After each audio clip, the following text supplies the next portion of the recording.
Thank you, Mr. Chairman. Mr. Swanson, I'd like to return to something you said a little while back, which was a comment that 80% of open source software is at risk. I know you touched on this as well in your written testimony and specifically encouraged this committee and Congress to support certain measures, including bug bounty programs in foundational artificial intelligence models that are being integrated into Department of Defense missions and operations. Would you share for us a little bit more about how bug bounty programs specifically could help in that kind of program and any other specific things you think Congress should be looking at or considering in helping protect our infrastructure and critical systems as it relates to AI? Thank you for the question. Appreciate it.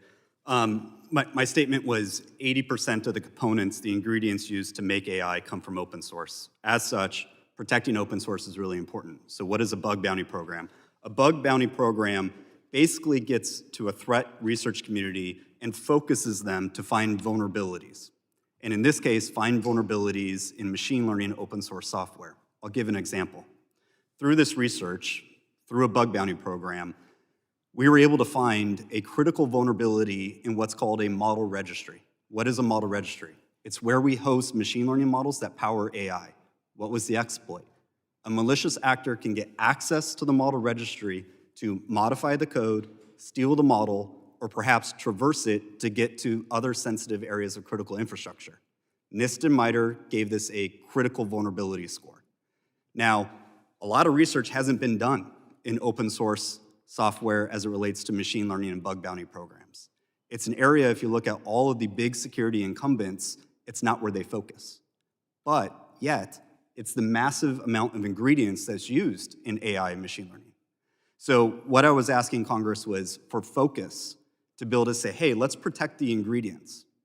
As I shared with Mr. Jimenez, it's not AI attacking AI in the models. It's going to be attacking the supply chain of how these things are built. And bug bounties will help find vulnerabilities and remediations to fix those ingredients. Thank you. Mr. Stamos, I'd like to have you elaborate a bit. Earlier, we were talking about the concept of Congress potentially outlawing ransomware payments, and you indicated you anticipated that if Congress were to do so, it would be followed with 6 months of carnage. Would you tell us a little bit more about what you anticipate that 6 months of carnage would look like, and what could we be doing to help mitigate that vision? Yeah, so I mean, maybe I'm being a little too colorful here, but I do think these are professionals. They are used to making tens of millions of dollars a year. They are somewhat rational actors. And so eventually, I think that they will have to adapt their economic model. But in the short run, being cut off, that they would do everything they can to try to convince the United States that this policy was not appropriate. And so I think the things you could do, one, no exceptions. I've heard people talk about bug bounty limits, and then you say, oh, well, except hospitals or something like that. If you have an exception, then that's all they'll do, right? If there's exceptions for hospital, all they're gonna hack is hospitals, right? And so it's terrible, but we'd have to live through the president getting up there and saying, we're not negotiating with terrorists, we are not paying this bounty. It's terrible for the people who live in this place, we're gonna give them as much support as possible.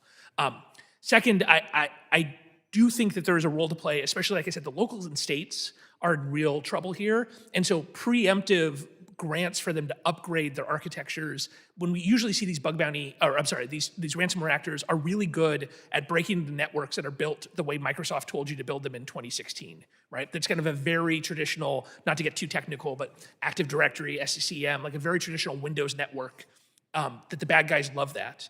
And that's how your local states, your counties and such. And so an aggressive move to try to get them onto more modern technology stacks is something you could do in that run up. And then I think the third is, like Mr. Swalwell was talking about, trying to impose costs on the bad guys. That in that active time in which they are trying to deter the government from standing strong, that you're also actively going after them, you're doxing them, you have the FBI indicting them, you have Cyber Command, destroying their command and control networks and such. And eventually they would have to change their business models to match.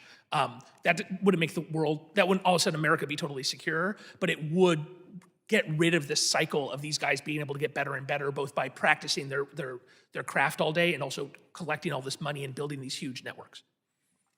Thank you, Mr. Stamos. Mr. Chairman, I yield back on time. Yields back on